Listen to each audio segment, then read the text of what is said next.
Lesson 18. The new word here in Lesson 18 is estis. If you're using ecclesiastical pronunciation, you might lengthen those vowels to sound something more like estis. But regardless of how you pronounce it, it still means the same thing. It means you are in the plural. That is, if you're addressing more than one person. So es means you are singular when you're just talking to one person, and estis is for when you're talking to more than one person. Now, technically speaking, in English, the correct way to address one person and more than one person is with the same English word, and that is you. If you're talking to one person, you can say you are, and if you're talking to multiple people, you could say you are. So in English, we don't have a very good distinction between you that refers to one person and you that refers to multiple people. But in Latin, there's a separate word, es for singular and estis for plural. So, in order to help us make a distinction between singular you and plural you, in this book, we're going to translate plural you as y'all. And y'all is kind of a southern word. If you're from the South, you may have already had some experience using y'all. If you're not familiar with the word y'all, then think of this as a chance to expand your vocabulary, especially your southern vocabulary. And so by translating singular you as you and plural you as y'all, that will just help us as Latin students to make a distinction between es and estis. And by the way, I'm not the only teacher to use the word y'all to express the plural you. When I was in high school, my Latin teacher used to say y'all for this same reason.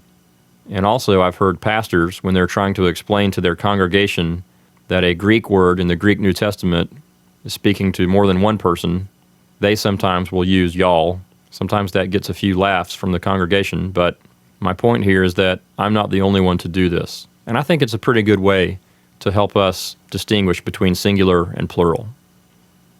So whenever you flip to the back of the book and look at the answer key, and you see the word y'all, that's translating plural you that's talking to more than one person. Okay, let's take a look at the exercises for this lesson. Exercise 1, estis simply means y'all are. Number 2, y'all are farmers. And notice how estis and agricolae both agree. They're both plural.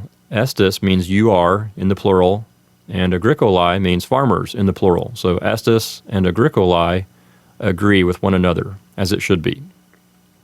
Number 3, y'all are farmers.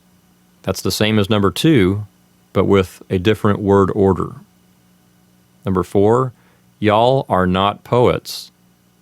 Estis means y'all are, and the word known negates that verb. So non estis means y'all are not, and then our predicate is poetae, which means poets. Number 5, we are poets, and y'all are sailors. So in number 5, as we have seen some in the past, we have two sections of this sentence that really are complete sentences on their own. The first part being somos poetae, that could be a sentence by itself. We are poets. And then the last two words of the sentence, estis nautae, y'all are sailors, that could be a sentence all by itself.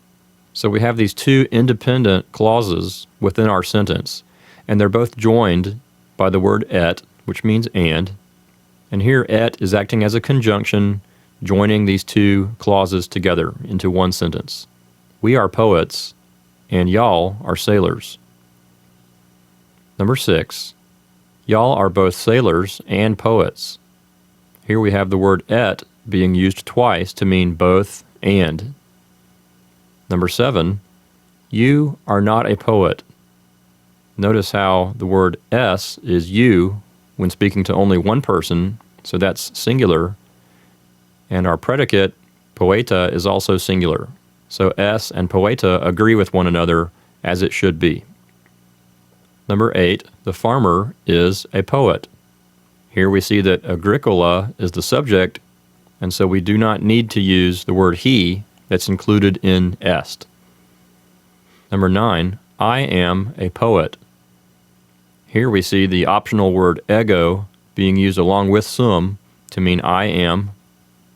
Number 10, he is a sailor. In number 10, there is no other word to be the subject of the sentence, so we do need to use the he that's included in est.